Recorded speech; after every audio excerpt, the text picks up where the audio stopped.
A Rússia está afirmando que há nações conspirando para vazar as conversas entre Trump e Vladimir Putin no Alasca, alegando que existem esforços de outros países, insinuando, como da OTAN, que não querem que haja um diálogo entre Trump e o próprio Vladimir Putin. E, de acordo com o que foi relatado, Trump teria afirmado anteriormente que Rússia e Ucrânia estavam perto de um acordo, um cessar-fogo. Depois foi informado que seria apenas parcial, não total, e várias disputas. Mas a acusação, como sempre, é feita sem nenhuma evidência, sem nenhum comentário direto, simplesmente deixam a teoria da conspiração no ar. Mas sem dar um dado concreto de dizer, bom, tal governo, tal país está fazendo isso, está boicotando o diálogo. Mas pode ser que isso acabe sendo o pretexto para que Putin diga que não vai mais conversar, que não vai mais dialogar. Não vou para o Alasca porque tal país está se metendo, ou algo assim. Então, parece que já vem um pretexto por aí, mas vamos ver. Ou talvez não. A questão é que a OTAN usa contabilidade criativa para, segundo dizem, satisfazer as exigências de Trump em relação aos gastos. Ou seja, eles ajeitam os números para que Trump fique satisfeito na hora de apresentar seus próprios números. Eles garantem que um exemplo muito destacado foi alvo de escrutínio após a cúpula da nova ponte italiana sobre o Estreito de Messina. Uma travessia planejada há muito tempo e que custa 15 bilhões e 500 milhões de dólares para unir o continente à Sicília. O ministro dos Transportes classificou recentemente como o maior projeto de infraestrutura do Ocidente. Está sendo estudada a possibilidade de incluir o projeto nos gastos da OTAN da Itália.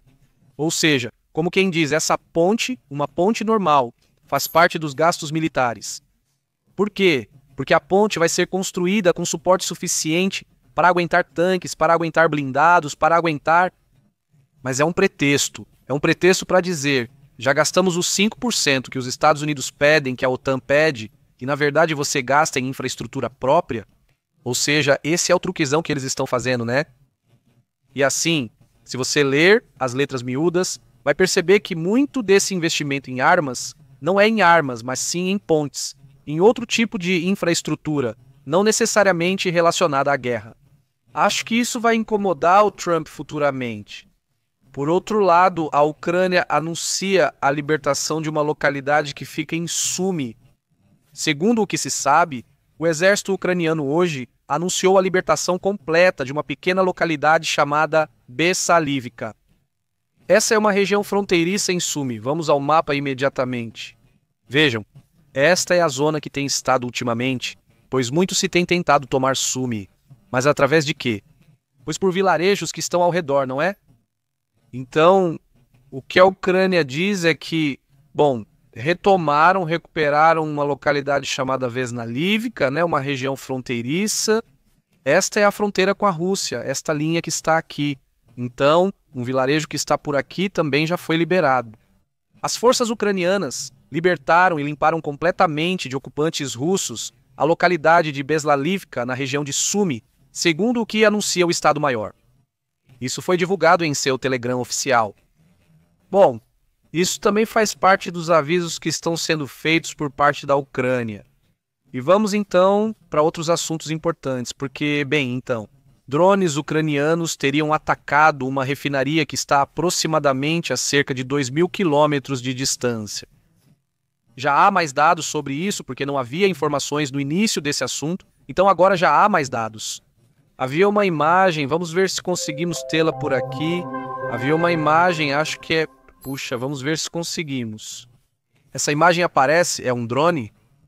Este estava a aproximadamente 2.000 quilômetros de distância da fronteira com a Ucrânia. É o drone, aí estamos vendo ele na parte central da imagem. Aqui com certeza vão relatar. Drones desse tipo atacaram uma refinaria russa em Komi, a cerca de 2.000 quilômetros da fronteira. Com certeza vão relatar. Esses drones ucranianos passaram em direção à refinaria localizada na região russa de Komi, ao norte, a cerca de 2.000 quilômetros da fronteira com a Ucrânia. Esse também é um tema muito importante e preocupante para os russos, porque os ataques estão se estendendo cada vez mais além da fronteira com a Ucrânia. Aliás, essa é outra das refinarias, a de Saratov, que também foi atingida na Rússia. De acordo com o que foi relatado, isso também faz parte dos ataques que têm sido realizados contra vários depósitos de combustível russos. Veja este estudo publicado na revista científica Breast Cancer Research and Treatment, no qual afirmam que uma única sessão de exercícios pode ativar proteínas do sangue capazes de combater o câncer de mama. Os experimentos envolveram 32 sobreviventes que participaram de sessões de 45 minutos de treino de resistência ou intervalos de alta intensidade. Essas rotinas elevaram a presença das miocinas, proteínas mensageiras, com propriedades anticancerígenas. No laboratório, essas miocinas reduziram o crescimento de células cancerígenas em até 30%. O pesquisador, chamado Francesco Battariaga, da Universidade de Pittsburgh, na Austrália, afirmou: esses resultados são uma grande motivação para incorporar exercícios desse tipo como atendimento padrão no tratamento desse tipo de problema de doença. Então, os avanços não ajudariam apenas esse câncer e outros também. Embora isso ainda esteja sendo pesquisado, evidentemente, então é um processo. Mas são esses exercícios intervalados, que têm aqueles picos muito rápidos ou muito intensos, e depois diminuem de novo, e assim constantemente. O efeito é imediato. 30 minutos após essa sessão de exercício, foi possível confirmar esse pico temporário de miocinas. Até mesmo as células cancerígenas triplo negativas, que não respondem a terapias hormonais, foram afetadas após essas proteínas induzidas pelo exercício. A descoberta se soma a uma série de experimentos e achados que mostram evidências de que o exercício pode ter um papel direto na prevenção e no controle desse tipo de problema do câncer em geral. Obviamente, insisto, são desenvolvimentos, são temas que levam um tempo para serem pesquisados, né? No final das contas, bem, voltamos ao mesmo, né? Ao básico, ao clássico. Comer bem, fazer exercícios, né? E exercício, bom, algo intenso. Mais algum dado? Vejam só, o mordomo de Einstein poderia vir a público e contar sua própria versão dos fatos, do que aconteceu em relação a tudo o que se vivia ao redor desse personagem. Ele se chama Balderson Vieira Cotrim, mordomo de Jeffrey Einstein durante 18 anos, e que agora estaria quebrando o silêncio em uma primeira entrevista, mas que poderiam vir mais. Dizem que ele cuidava da casa de Einstein em Paris. Ele também afirma que o financista amava muito a vida para cometer suicídio. Ele não acredita que tenha se suicidado nem nada disso. Ele também questiona o falecimento de Virginia Giuffre, vítima-chave que acusou o príncipe André, sugerindo que isso também lhe parece suspeito. As declarações reacendem a demanda pela divulgação dos arquivos secretos de Einstein, que poderiam implicar figuras de alto escalão, incluindo o próprio Bill Clinton. Courtin surge em foto com Clinton em um jato particular de Amesden, aumentando a polêmica. Ele está mais jovem, é o mordomo de Amesden, tirando uma foto com o próprio Bill Clinton. Courtin também aparece em várias imagens com famosos. Ele afirma que sua parceira, a parceira de Amesden, também era uma chefe muito autoritária que cuidava da logística da mansão. Você se lembra que havia visitas frequentes do príncipe André, sempre acompanhado por seguranças pagos com dinheiro público britânico. Ele também nega ter presenciado naquela casa em Paris o levar de pessoas menores de idade. Ele afirma que entre os visitantes ilustres que viu, eles não iam lá. Foram Woody Allen, Bill Gates, entre outros. Mas até o momento ele não quis dar detalhes comprometedores.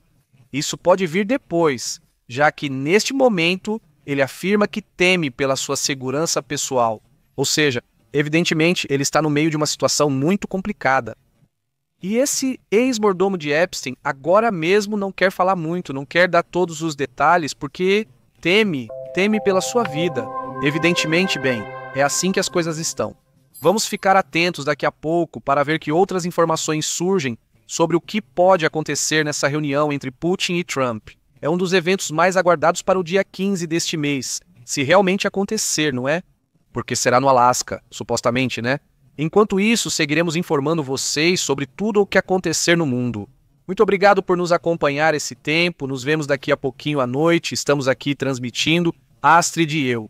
Agora sim, de forma mais extensa. E vamos ficar para bater um papo, conversar com toda a comunidade. Um forte abraço, fiquem muito bem. Obrigado a toda a comunidade que nos apoia da forma que quiserem, se inscrevendo, dando um like, uma assinatura com um superchat. Vocês sabem como podem fazer isso? Obrigado por apoiar este canal informativo, né? Um canal informativo independente e, bem, de notícias internacionais. Um forte abraço, nos vemos mais tarde e até logo.